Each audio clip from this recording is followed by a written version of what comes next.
At dinner my children shouted, "Shut up, widow." The next day they lost everything. The day of reckoning. The clatter of cutlery against porcelain, usually a comforting sound to Elara, a gentle symphony of family life, grated on her nerves tonight. Each chime was a discordant note in the cacophony of her son Kalen's ostentatious dining room, a room so vast it felt less like a home and more like a stage set for an extravagant play. The antique French tapestries on the walls, the gleaming crystal chandelier, the polished mahogany table groaning under the weight of silver platters and imported delicacies, all of it was a testament to a lifestyle Elara had inadvertently funded. The air was thick not just with the aroma of roasted lamb, rich and savory, but with the underlying tension that had become an uninvited guest, arriving punctually at every family gathering. Elara, a dignified 72-year-old widow with silver hair meticulously styled and eyes that held the wisdom of many years, had merely offered a quiet observation about the rising cost of private education, a topic that directly concerned her grandchildren, whose exorbitant tuition fees she had dutifully covered for years. Her voice, usually clear and resonant, was barely audible above the animated chatter of her grandchildren, Leo and Isabella, oblivious in their world of iPads and designer clothes. Leo, a handsome boy of 10, was engrossed in a game on his tablet, occasionally letting out a whoop of triumph, while Isabella, a preteen of 12 with a budding sense of fashion, was scrolling through social media on her phone, occasionally exchanging a conspiratorial giggle with her mother, Ravenna. "It simply seems prudent to consider all options, Kalen," Elara had suggested gently, her words measured, devoid of accusation. "Perhaps a more balanced curriculum, or even exploring scholarships, could relieve some of the financial pressure, and perhaps teach them a bit more about the value of hard work." It was a quiet thought that had been building in her for weeks, a genuine concern for the children's future and Kalen's increasingly precarious financial position, one she knew he couldn't maintain without her constant intervention. Before she could finish, Kalen, his face flushed not just from the expensive, aged Bordeaux but from a simmering resentment that had been brewing for decades, slammed his fork down. The sudden, jarring noise silenced the table, even the boisterous grandchildren looking up in wide-eyed surprise, their screens momentarily forgotten. Ravenna, Kalen's wife, a woman whose beauty had always been overshadowed by a calculating glint in her eyes, smirked from across the table. Her eyes, usually fixated on her phone, now gleamed with a chilling, malicious satisfaction. Elara recognized the look instantly. It was the same expression Ravenna wore when she had successfully orchestrated one of her lavish shopping sprees, funded entirely by Elara's credit cards. Ravenna had likely whispered a cutting remark or given Kalen a pointed, enabling look just moments before, fueling his already volatile temper. Kalen had always been easily manipulated by Ravenna, a fact that had quietly gnawed at Elara for years. "Shut up, widow!" Kalen roared, his voice echoing through the opulent room, stripping away any pretense of familial warmth. The word "widow" hung in the air, not as a descriptor of her marital status, which was a fact, but as a venomous epithet, designed to diminish her, to remind her of her perceived irrelevance beyond her financial contributions. It was a word that had been hurled at her before, in moments of Kalen's drunken rage or Ravenna's cold dismissiveness, but never with such raw, public contempt. "Your money is useful, not your opinions. We don't need your outdated advice on how to raise our children or manage our finances. Just keep writing the checks, mother, that's all we ask." A profound silence descended, heavy and suffocating. The air itself seemed to crackle with the unspoken. The grandchildren, sensing the profound shift in the atmosphere, stared wide-eyed, their innocent faces reflecting the shock that Elara felt, though hers was far deeper, piercing her very soul. The sharp words, the public humiliation, had finally cut through the protective layers she had built around her heart over the years. Elara felt a tremor run through her, not of anger, but of a chilling clarity. The carefully constructed facade of affection, of familial obligation, the belief that her generosity would one day be reciprocated with genuine love and respect, had crumbled into dust. Her heart, which had endured years of slights, manipulations, and emotional neglect, finally fractured beyond repair. She looked at Kalin, his face still red with unearned indignation, at Ravenna, whose smug expression was slowly dissolving into something less certain, and at the oblivious faces of her grandchildren, who, though momentarily startled, would soon return to their screens. In that moment, she saw not family, but consumers. They consumed her generosity, her time, her love, leaving only scraps of disrespect and disdain in return. Her gaze, usually soft and warm, hardened into something cold and resolute. A profound emptiness settled within her, a void where hope for genuine connection had once resided. The image of Edward, her late husband, flickered in her mind, his kind eyes, his quiet strength, his unwavering belief in her. He would not have stood for this. Without a word, without a tear, Elara slowly rose from the table. Her movement was deliberate, each step a silent declaration of a final, irreversible decision. She picked up her small purse, a simple leather clutch that contrasted sharply with Ravenna's ostentatious designer bags, her eyes never leaving Kalin's. He, emboldened by Ravenna's smug expression, which had now returned, seemed to puff up with self-importance, misinterpreting her silence as surrender. "Good night, Kalin," Elara said, her voice a whisper, yet it cut through the silence with the sharpness of a freshly whetted blade. "And to you, Ravenna." Her eyes held no emotion, only a terrifying calm. As she turned and walked towards the door, the sounds of the lavish dinner party seemed to fade into an indistinct hum behind her, a distant echo of a life she was leaving behind. She did not look back. She knew, with an absolute certainty that settled deep in her bones, that she was walking away from more than just a dinner. She was walking away from a life she had mistakenly believed was hers to share, a life built on a foundation of unrequited love and exploited wealth. The air outside, cool and crisp, felt like a cleansing breath. The next morning, a new dawn would break, and with it, the day of reckoning. For decades, Elara had poured her heart, and her beloved husband Edward's substantial legacy, into the lives of her children. When Edward passed 20 years ago, leaving behind a fortune amassed from shrewd investments and a thriving manufacturing business he had built from the ground up, Elara's sole purpose had become the happiness and security of her family. Edward, a man of integrity and quiet wisdom, had often spoken of their wealth as a tool for good, a means to create opportunities and cushion hardship, not a limitless trough for indulgence.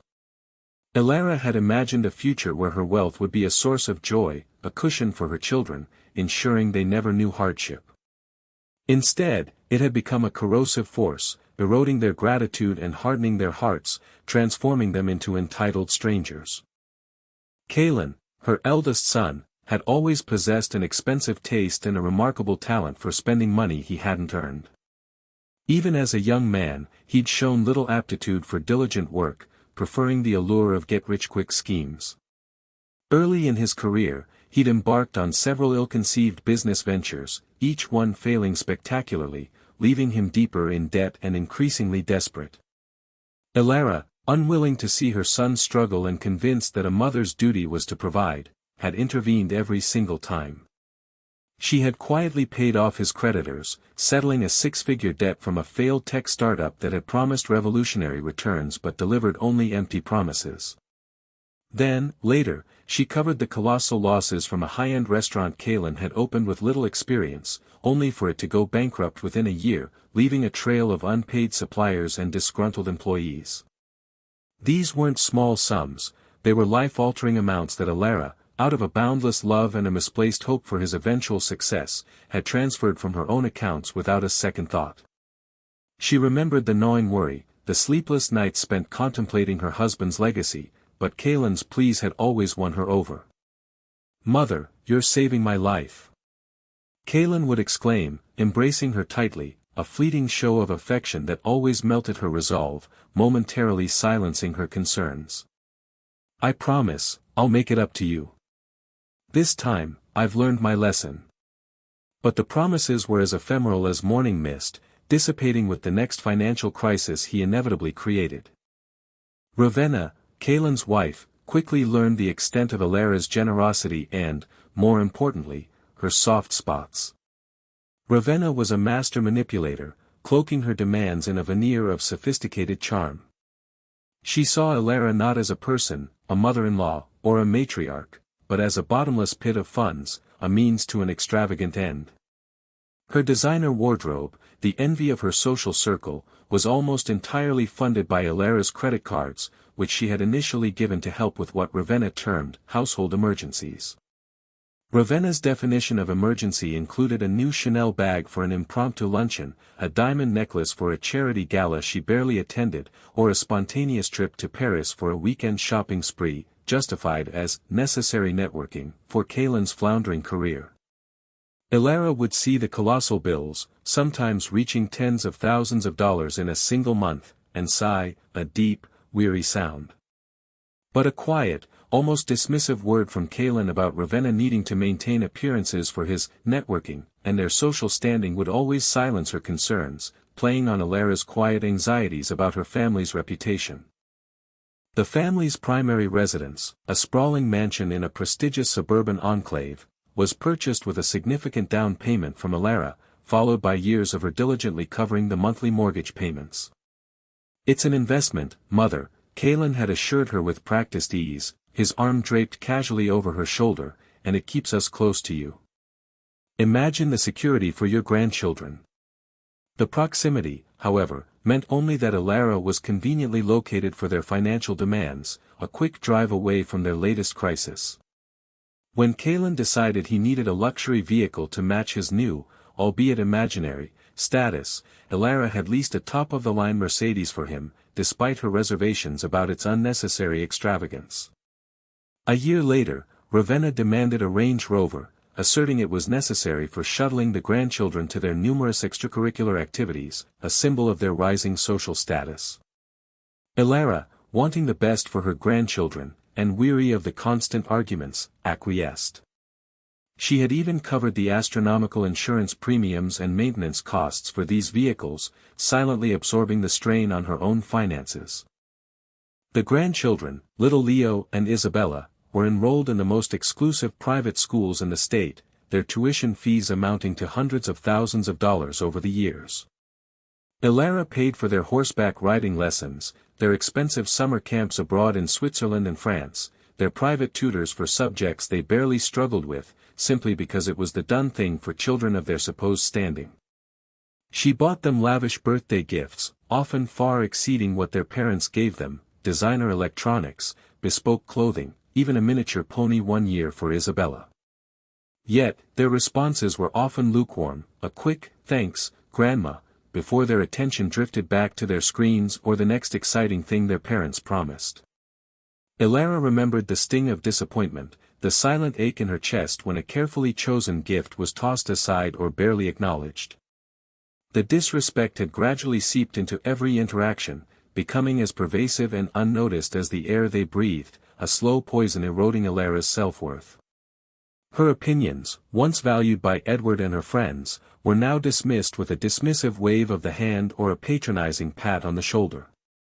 "Oh, Mother, you wouldn't understand, things are different now," Kaylin would say whenever she offered advice on managing money or raising children, his tone implying her complete irrelevance. Ravenna would often cut her off mid-sentence, her eyes darting around the room as if searching for someone more interesting to talk to, or openly checking her phone while Elara spoke. Elara would swallow her words, a bitter taste in her mouth, and retreat into herself. Family gatherings, once cherished events Elara looked forward to, became showcases for Kaylin and Ravenna's extravagant lifestyle, largely bankrolled by Elara. She was often relegated to the background, an elderly prop in their theatrical display of wealth, her presence tolerated merely because she was the provider. Her birthdays, once celebrated with genuine warmth by Edward, were often forgotten or marked by a perfunctory, last-minute gift hastily purchased and presented without thought. Her calls went unanswered for days, sometimes a week, dismissed as trivial by Kaylin, who would only call back when he needed something.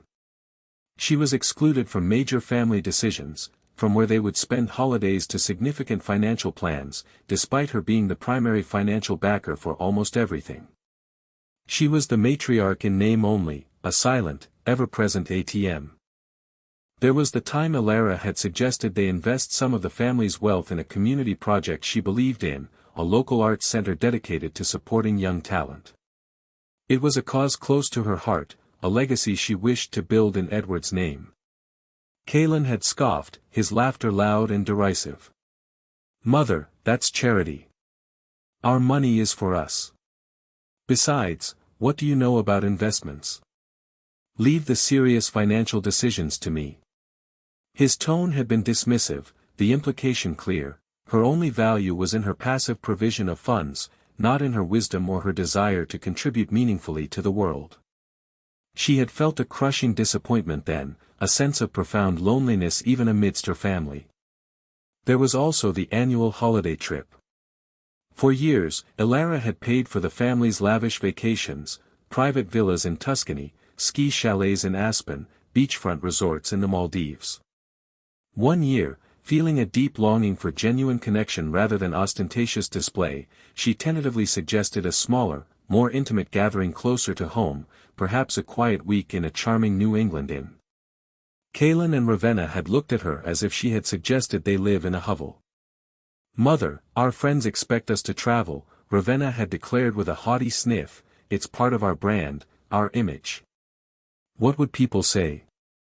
Elara, weary of the constant battle, had simply paid for the Caribbean cruise they demanded, feeling a growing hollow ache where her expectations of a loving, appreciative family should have been. She had watched them revel in the luxury she provided, knowing they would never truly see her.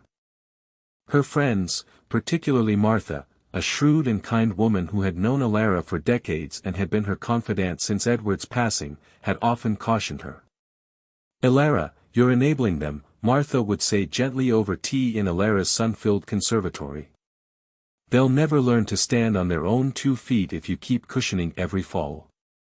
They're like spoiled children who never grew up." Elara would nod, her eyes clouded with a mixture of sadness and denial. She wanted to believe Kalin and Ravenna would change, that one day they would truly appreciate her, not just her money. She had clung to the hope that her love, expressed through her boundless generosity, would eventually thaw their hardened hearts. But each passing year only deepened their entitlement, culminating in Kalin's brutal outburst at the dinner table. The word "widow" had not just been an insult, it was a revelation. It stripped away all pretense, all the fragile illusions Elara had held on to. It showed her exactly how they saw her, an old woman, useful only for her resources, devoid of wisdom, feelings, or personhood. The decades of silent suffering, of hoping for a flicker of genuine affection, had finally met their devastating, clarifying end. A quiet resolve began to bloom in her heart, a strength she hadn't known she possessed. The morning sun streamed through the elegant bay windows of Elara's study, illuminating dust motes dancing in the air, but Elara barely noticed the ethereal dance.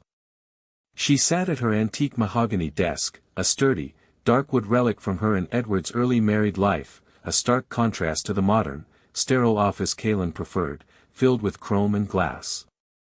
Her hands, usually prone to a slight tremor from age, were steady as she held the phone to her ear. There was a quiet hum of efficiency on the other end, the familiar voice of her longtime financial advisor, Mr. Albright, a man who had known Edward and respected his meticulous financial planning. "Good morning, Mr. Albright," Elara said, her voice clear and devoid of any discernible emotion, a calm she hadn't felt in years. She sounded like a woman delivering a weather report, not one meticulously dismantling her entire family's financial future. "I would like to instruct you to immediately cease all recurring payments and transfers to Kalin Thorne, Ravenna Thorne, and any accounts associated with their children, Leo and Isabella." Mr. Albright, a man who had managed the Thorne family's finances for over 30 years, a man known for his unflappable demeanor, paused. "Excuse me, Mrs. Thorne. Did I understand you correctly? You wish to terminate all financial support?" There was a hint of surprise, a tremor of disbelief in his usually perfectly modulated tone. He knew the extent of her generosity, the immense sums she had disbursed over the years, far beyond what any reasonable parent would provide. "You understood perfectly, Mr. Albright," Elara confirmed, her gaze fixed on a small, framed photograph of Edward on her desk. His kind eyes, a familiar comfort, seemed to approve, a silent nod of encouragement. This includes, but is not limited to, the mortgage payments for the property at 14, Willow Creek Lane, all lease payments for the Mercedes-Benz S-Class and the Range Rover Autobiography, the quarterly tuition payments for Sunnyvale Academy and Brighton Preparatory, and any credit card accounts or lines of credit linked to my name but used by Kaylin or Ravenna. Effective immediately.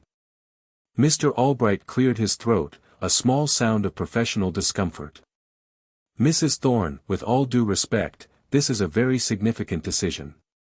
Are you certain? There are substantial implications, particularly with the mortgages and school fees. The agreements are in your name, so the defaults would fall back on, well, on you. I am perfectly aware of the implications, Mr. Albright, Elara interjected, her voice firm, leaving no room for negotiation. I am also aware that the initial down payment for the house and the substantial majority of the funds used to service the mortgage for the past 15 years have come from my personal funds. As for the cars, they are leases. And the school fees, while significant, are simply expenses I will no longer incur. Please proceed as instructed. I will manage any fallout from the defaults on my end. She knew the legalities, having consulted her own counsel weeks ago, quietly preparing for this inevitable day. She then spent the next hour meticulously going through every single recurring payment, every direct debit, every standing order that benefited Kaylin and Ravenna. She terminated their allowances, cut off their access to the substantial emergency fund she had set up for them years ago, and cancelled the premium health insurance policies she had maintained for their entire family. Each instruction was delivered calmly, precisely, like a surgeon performing a delicate, yet absolutely necessary, operation. Mr. Albright, sensing the unshakable resolve in her voice, a quiet steel he had never heard before, simply began to execute her commands, his initial surprise giving way to a professional efficiency born of long years of experience. He respected her decision, even if he did not fully understand its profound emotional depth. Next, Elara contacted her lawyer, Ms. Davies, a sharp, no-nonsense woman who specialized in estate planning. Ms. Davies, Elara began, her voice unwavering, I need to revoke the power of attorney I granted to Kaylin Thorne several years ago. And I want to amend my will. All prior beneficiaries, Kaylin Thorne and Ravenna Thorne, are to be removed entirely.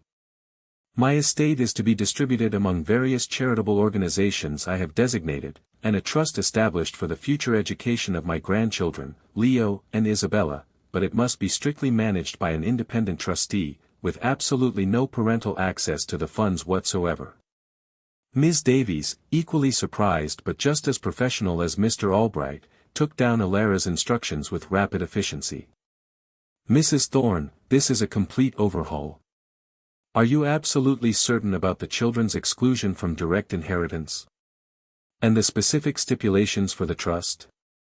Absolutely, Elara replied, a ghost of a smile touching her lips, a wry acknowledgement of the finality of her decision.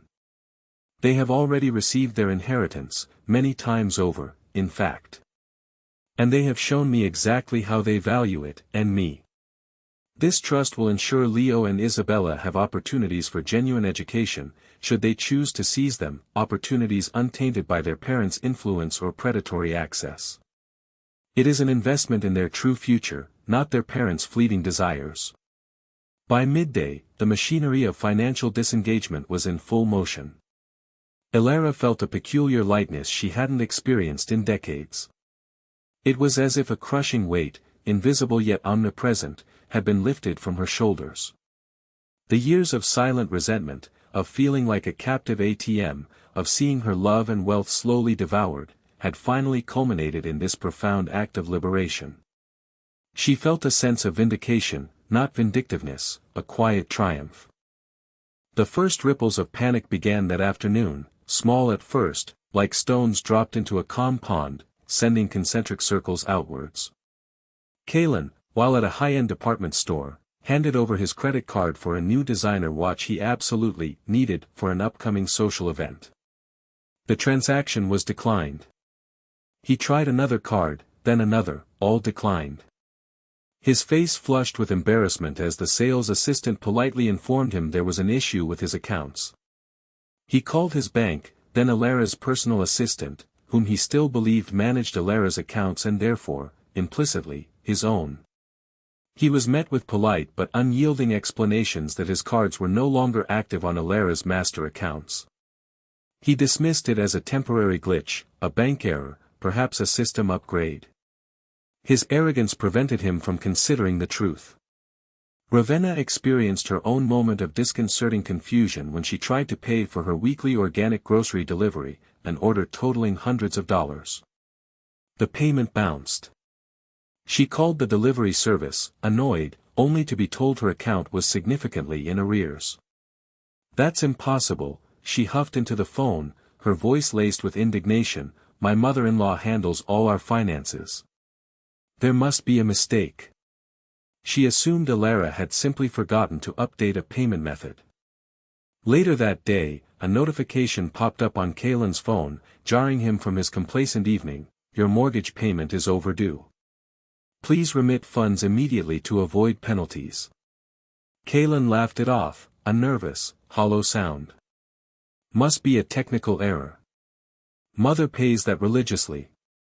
She never misses a payment." He called Alara, but her phone went straight to voicemail. He tried again. And again. A flicker of unease, cold and sharp, began to stir within him, a feeling he hadn't experienced since his failed business ventures.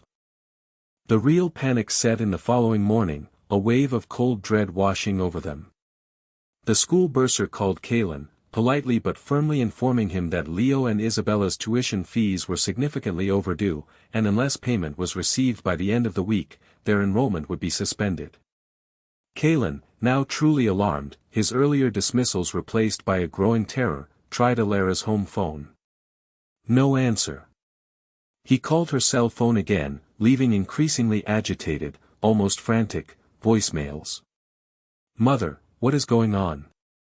My cards aren't working, the mortgage is overdue, and the school is calling. This isn't funny. Call me back immediately." His voice was shrill, tinged with a desperation he rarely showed. He called Ravenna, whose voice was already tight with stress, on the verge of hysteria. "Kalen, I just tried to fill up the Range Rover, and the card was declined. And I just got an email from the car dealership. The lease payment for the Mercedes is 5 days late. They're threatening to repossess it. What are we going to do?" The reality, cold and stark, began to sink in, like ice water in their veins. This was no glitch. This was no bank error. This was deliberate. And there was only one person who could have done it. The realization hit them with the force of a physical blow. The doorbell at Alara's quiet, elegant home chimed incessantly, a frantic, demanding sound that shattered the peaceful morning silence. Alara, seated in her sun-drenched conservatory, a room filled with fragrant jasmine and the gentle rustle of leaves, sipping her herbal tea and enjoying a classic novel, merely raised an eyebrow. She knew who it was. The storm she had anticipated had arrived. She allowed the urgent chiming to continue for a full minute, listening to its escalating impatience, before rising and walking with unhurried steps to the front door. Through the ornate glass, she saw Kalen and Ravenna, their faces contorted with a mixture of rage, disbelief, and a burgeoning, unfamiliar fear. Kalen's usually impeccable hair was disheveled, strands falling across his forehead, and Ravenna's expensive tracksuit looked oddly out of place, as if she had thrown it on in a desperate hurry, her usual meticulous appearance abandoned in her haste. Alara opened the door, her expression serene, almost detached, as if greeting casual acquaintances. "Good morning," she greeted them, her voice calm, a stark contrast to their agitated state. "To what do I owe this unexpected visit?" Kalen burst through the threshold, ignoring her polite tone, his eyes blazing with a furious disbelief. "Mother, what have you done? What is this sick game you're playing?" He gestured wildly with his hands, his voice rising in volume. "My cards are cut off. The mortgage is overdue. The school called, they're threatening to kick out Leo and Isabella. Do you have any idea what this means? Do you know what you're doing to us? Ravenna pushed past him, her voice shrill, already cracking with a manufactured distress. Elara, this isn't fair. You can't just cut us off. We rely on you. How are we supposed to live? How are we supposed to maintain our lifestyle? Her eyes welled up, not with genuine tears of distress, but with the calculated tears of manipulation, a performance she had perfected over years. Are you trying to ruin us? Your own family.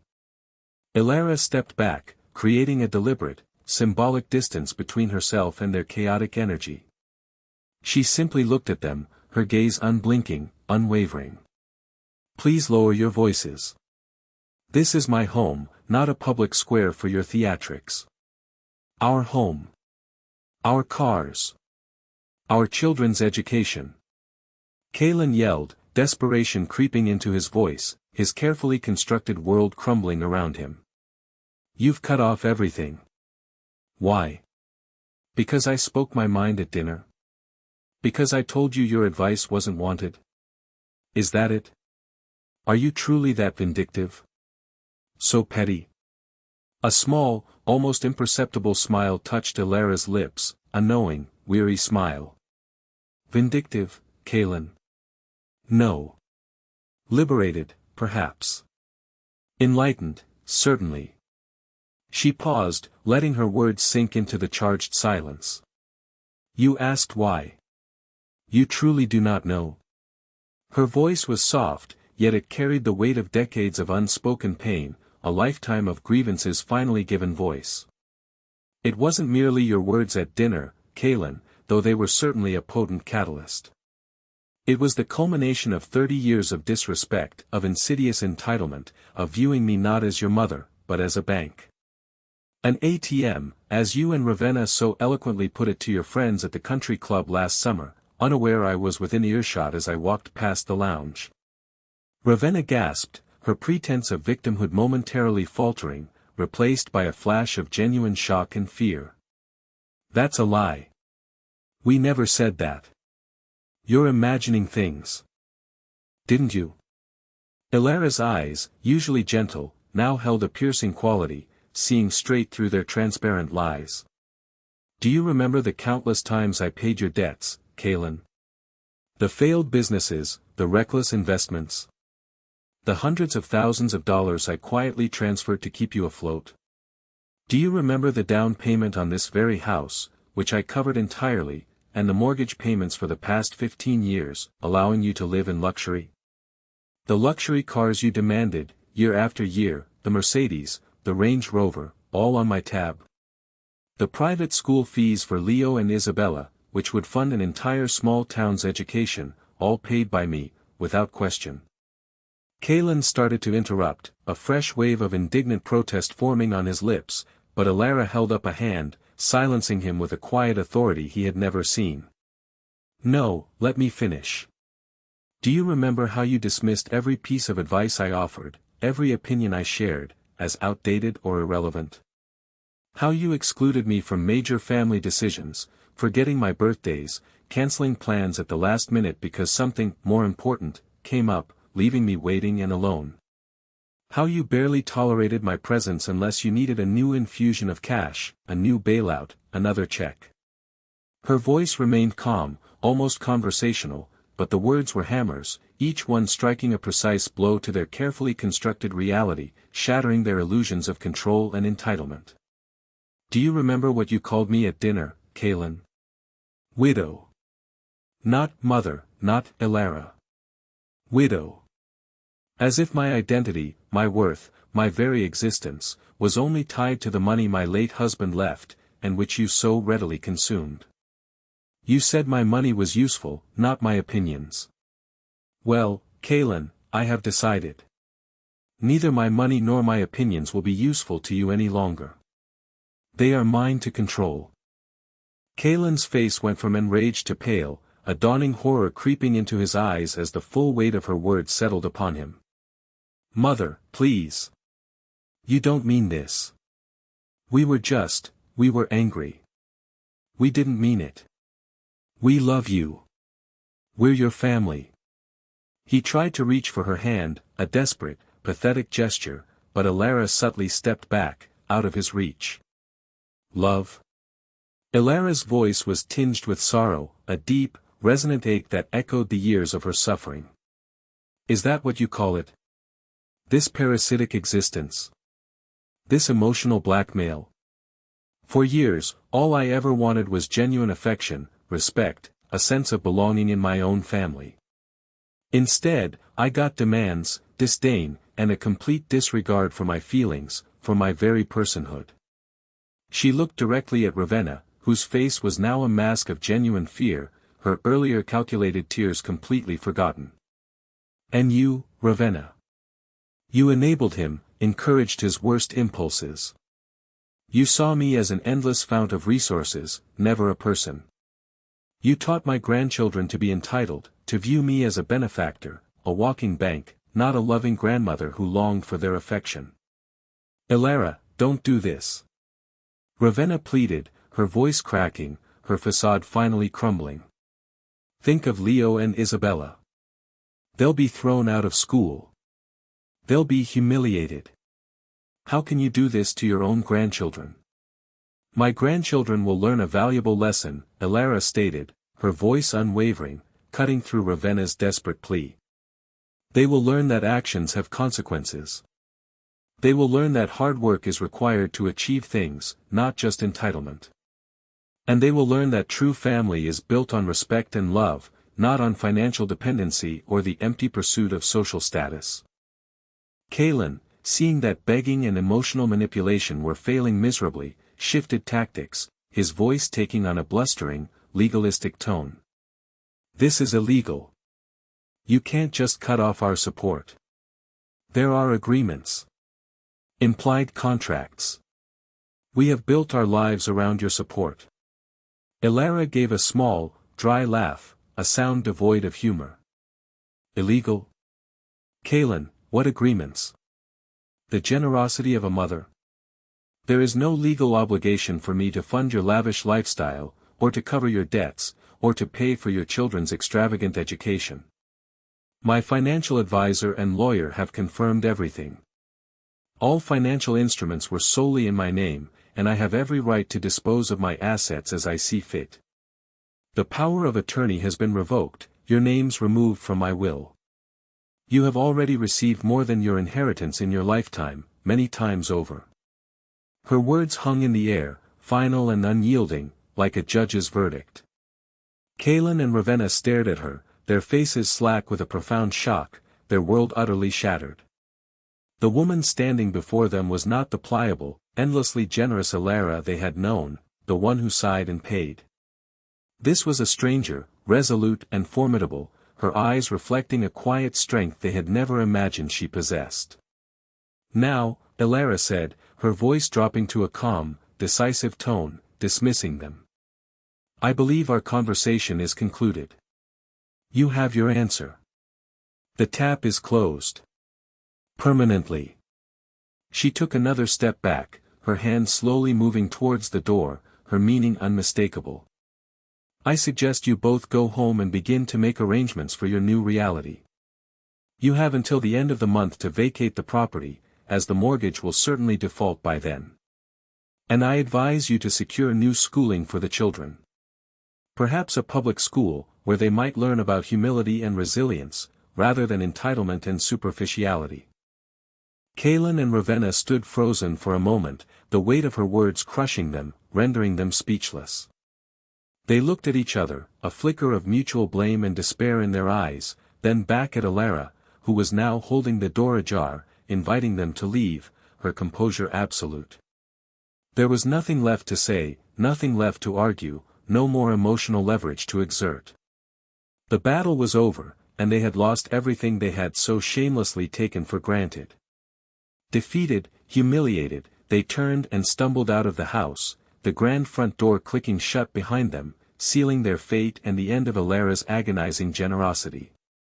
The Thorn Mansion, usually a beacon of vibrant, if shallow, activity, now felt hollow and cold, filled with an echoing silence.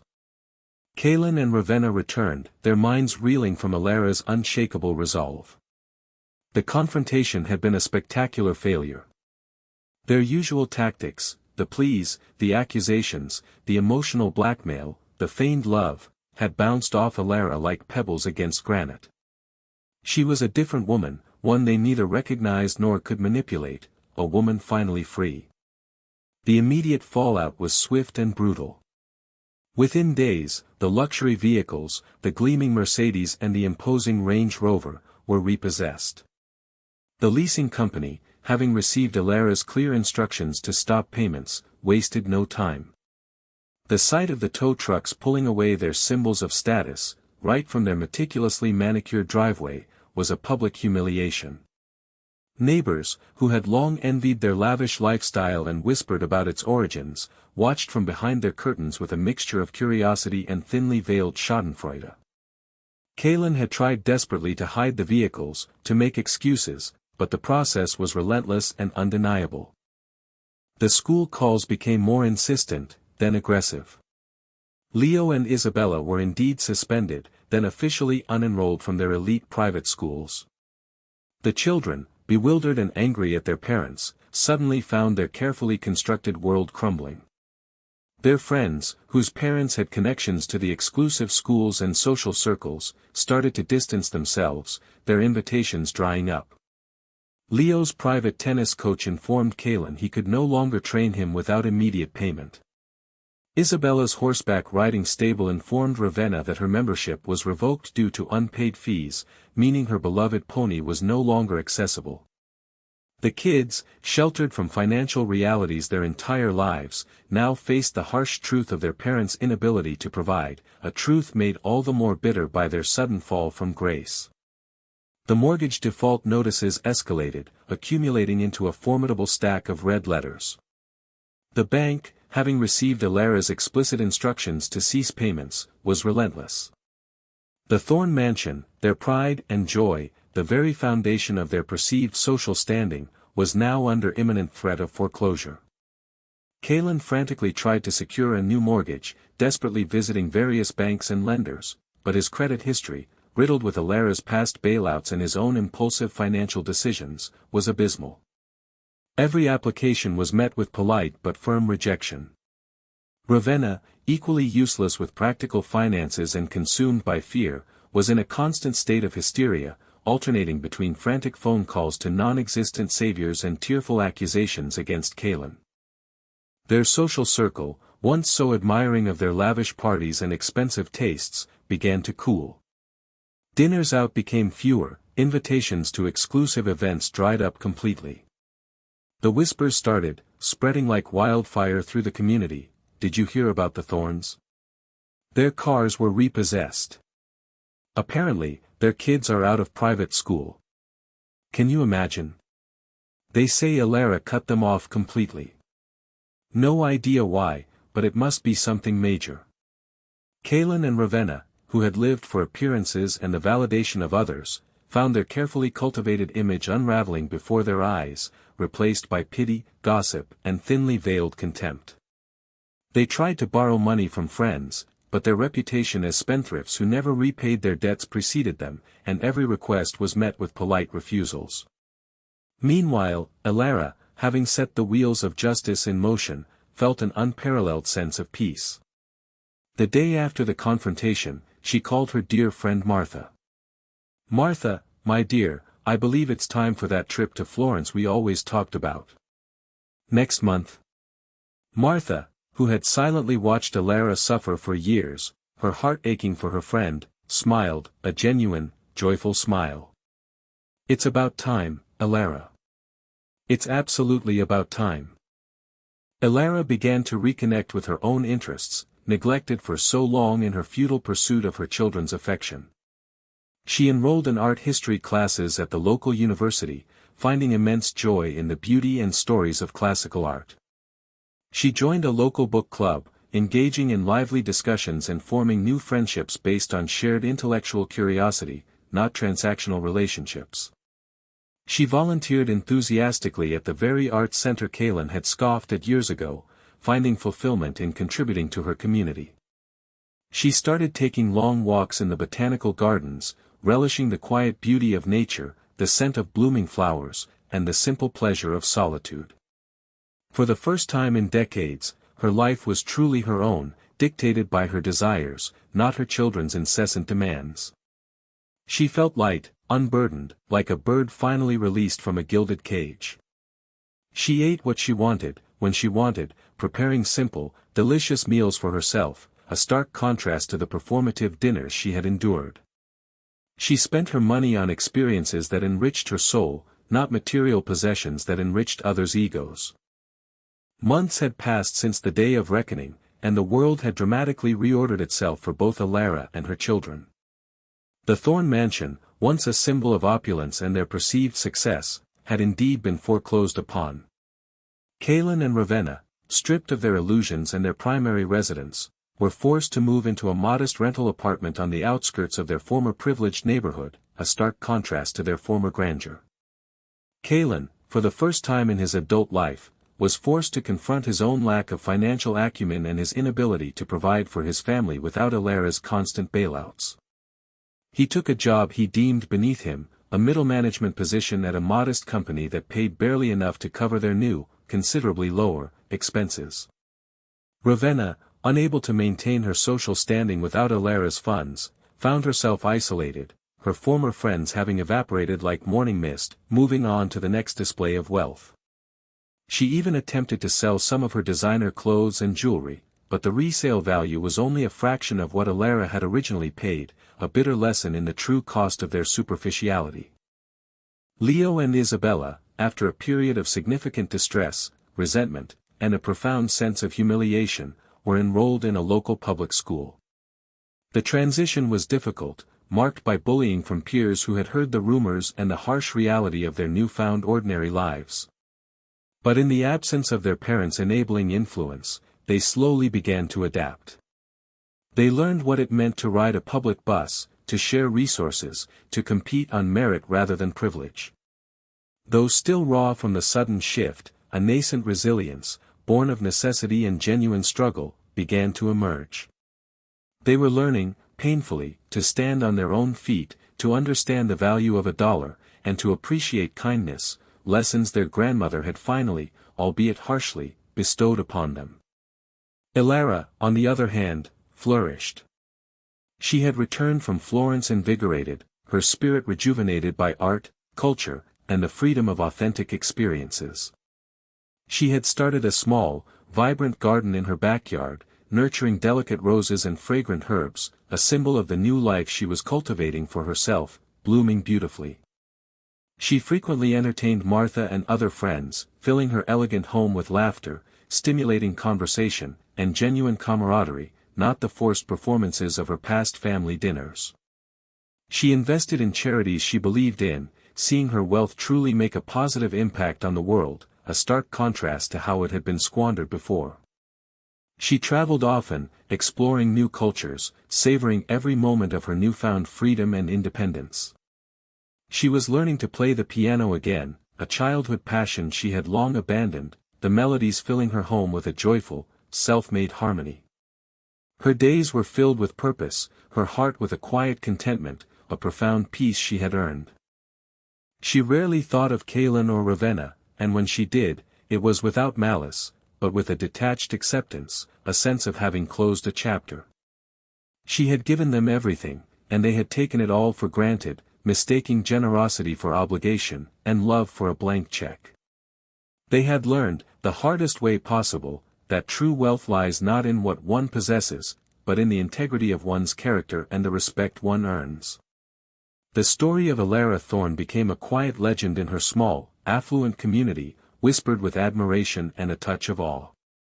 It was a testament to the fact that love, respect, and dignity cannot be bought, nor can they be commanded.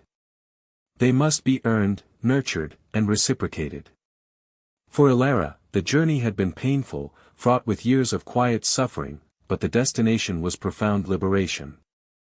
She had learned that sometimes, the most loving act one can perform, both for oneself and for those who take advantage, is to cut the cord, to reclaim one's autonomy, and to show them the true cost of their callousness. In the end, Elara realized that the greatest act of loyalty isn't always towards family, but towards oneself, towards one's own peace and self-worth. Her life had become a beautiful, vibrant testament to resilience, a reminder that it is never too late to reclaim one's narrative and live a life truly aligned with one's values.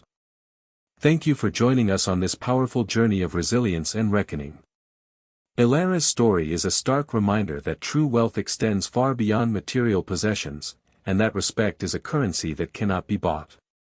If you found yourself rooting for Elara, or if this story resonated with you, please consider subscribing to our channel and hitting the notification bell so you don't miss our next tale of justice and life lessons. We have many more stories like this, where the meek find their strength and the entitled face their comeuppance. Now, we want to hear from you. Have you ever encountered such blatant ingratitude in your own life? Or perhaps you've witnessed a similar situation unfold. What would you have done if you were in Elara's shoes? Share your thoughts and experiences in the comments below. We read every single one.